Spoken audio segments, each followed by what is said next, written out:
Hormuz. ये एक बहुत ही संकरा समुद्री रास्ता है, लेकिन दुनिया के तेल के व्यापार के लिए इसकी अहमियत इतनी ज्यादा है कि कोई सोच भी नहीं सकता।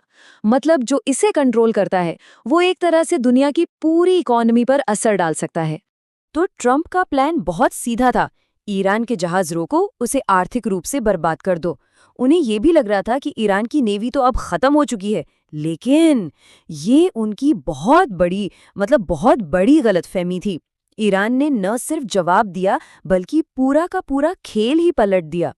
और ईरान ने जो जवाब दिया उसका नाम था मॉस्कीटो फ्लीट, मच्छर। सोचिए, नाम से ही पता चल रहा है कि ये स्ट्रैटेजी कितनी अलग और परेशान करने वाली रही होगी। देखिए, एक तरफ थी अमेरिका की जबरदस्त ताकत, बड़े बड़े एयरक्राफ्ट कैरियर्स, फाइटर जेट्स, मतलब बेहतरीन टेक्नोलॉजी। उनका सीधा हिसाब था साइज और ताकत ही सब कुछ है। और दूसरी तरफ ईरान ने वो किया जिसकी अमेरिका को बिल्कुल उम्मीद नहीं थी। उन्होंने बड़े बड़े जहाज़ों का जवाब दिया छोटी छोटी तेज तरार नावों से, बिल्कुल वैसे जैसे मच्छरों का एक झुंड किसी बड़े जानवर को परेशान करके रख देता है।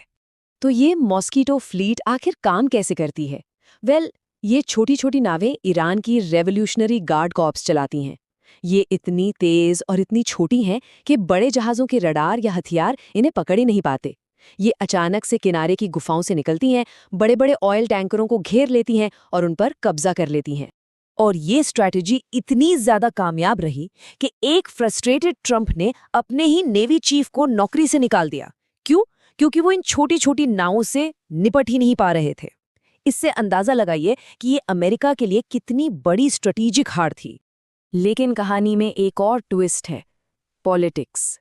ट्रंप सिर्फ ईरान से ही नहीं लड़ रहे थे, वो अपने ही देश में, अपने ही घर में एक राजनीतिक लड़ाई भी लड़ रहे थे।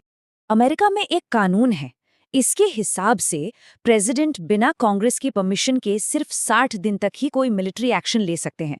उसके बाद उन्हें सीनेट से मंजूरी चाहिए होती है, और ट्रंप के लिए ये 60 दिन की डेडलाइन 1 मई को खत्म हो रही थी। तो अब जरा यहाँ का पॉलिटिकल गणित समझिए। सीनेट में ट्रंप की पार्टी के पास 53 सीटें थीं, मतलब मेजॉरिटी तो थी, लेकिन उन्हीं की पार्टी के करीब 10 सांसद इस जंग के खिलाफ थे। इसका सीधा सा मतलब ये था कि उन्हें लड़ाई जारी रखने की परमिशन मिलना लगभग नामुमकिन था। तो अब पूरी पिक्चर क्लियर हो जाती है ना? एक तरफ हॉर्मुज में उनकी मिलिट्री स्ट्रैटेजी फेल हो रही थी, दूसरी तरफ वॉशिंगटन में उनकी पॉलिटिकल पकड़ कमजोर हो रही थी। और इसी डबल फ्रस्ट्रेशन में ट्रंप उन देशों पर अपना गुस्सा निकाल रहे थे जो उनकी नज़र में ईरान के साथ थे, जैसे कि भारत और चीन। वो जो हेल होल वाला कमेंट था, वो इसी